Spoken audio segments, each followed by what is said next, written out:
Hey, good afternoon. My name is Thomas Schatz. This is assignment number 4, company presentation. The topic here is process improvement, the consequence of linear thinking. So at United Technologies, there's a common system, and it's common across all the business units, and that is achieving competitive excellence, or a lot of times referred to as ACE. And it's a focus on making your business unit more effective, very similar to the Toyota way or Lean Manufacturing, Six Sigma. They're all kind of related. Within ACE, there's many tools. The one I chose to look at here is a quality plant process review. And this is a tool used to capture the inefficiencies in your execution of standard work, or that your day-to-day activities as you go about your job. This information is captured on a turnback. It captures important information like what the activity that you're working on, the organizations involved, if there's any defining documentation instructions that go with it, and a lot of the background information that you want to capture at the time of the issue. All this information is brought together across many turnbacks, and the data is collated, and you, from that data, you Pareto out where the best use of your time is, or the most bang for your buck is, which issues are most a hindrance to your business. And from that, you identify various kaizens, or activities that you can carry out to improve those business processes. So here's a high-level system diagram here of the stuff that's working for and against your process. From the left to the right, you got your material coming in, the amount of work that you've got piled up behind you, your process that you're doing on that work, and the deliverables that are going out either to the next organization or maybe even to the final customer. The rate at which you do your work, do your process, there are kind of three big drivers here. You've got the management's desired process rate, which is set from various company metrics, or even the sales, how fast you need to deliver a final product to the end customer. In addition, you also have a positive and a negative reinforcing loop. You have a negative reinforcing loop that's working to slow down your process, and that's captured in some of the rework that has to go on. And that's if you didn't address any of these issues, it would slow down your process. You have a positive reinforcing loop, and that's this QCPC, or process improvement cycle here, that's working to make your process more efficient, increase the rate at which you're able to do your work.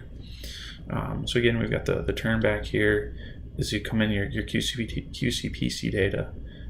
As it flows into, you collect all that data, and then you analyze your data and determine where to best spend your time focusing on the heavy hitters. What's going to be the biggest impact to improve your process and to improve your business.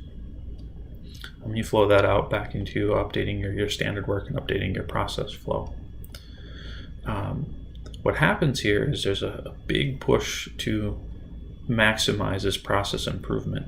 And what happens is, what I've seen actually in our most recently in my business unit, in my group, because of the amount of pressure, comes down a mandate for the number of turnbacks that you submit every quarter, every month, every year.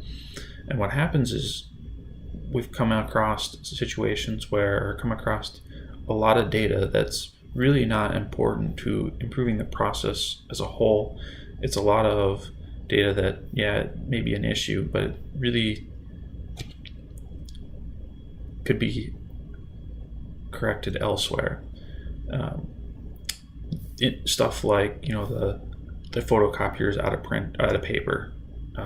There may be paper or reams of paper in the machine next to you. That's really not an issue, but when we're set the quota, you're looking for any little thing that you can use to satisfy that requirement.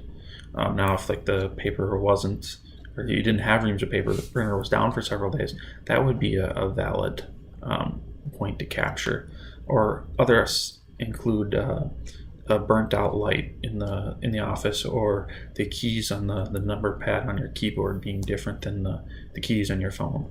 Yeah, there may be issues, but they're not really a driver on your business process as a whole. What happens is the good data that you're capturing is getting overwhelmed and lost within all this other data that's really not important to what you're working on.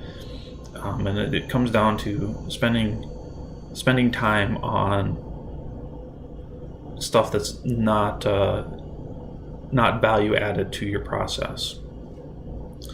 To correct that, we need to apply more of a systems approach. So instead of falling into the archetype of focusing on the wrong goal, we want to incentivize quality turnbacks over the quantity.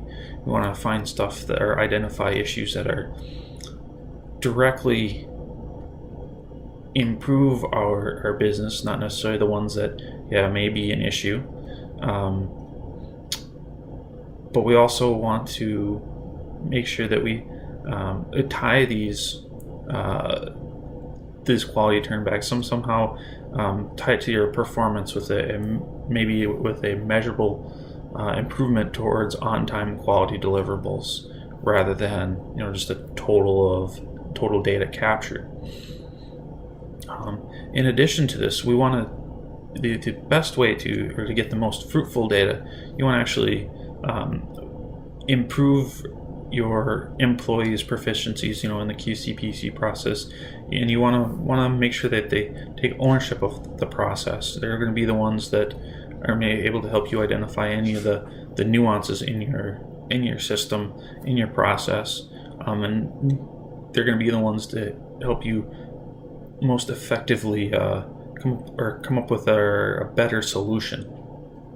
And also, you want to recognize those that are strong performers and put them in a position to help bolster or encourage others to become strong performers. So there's my presentation again. The linear thinking is applied to the QCPC and the data captured versus maybe a systems approach to QCPC data. Thank you.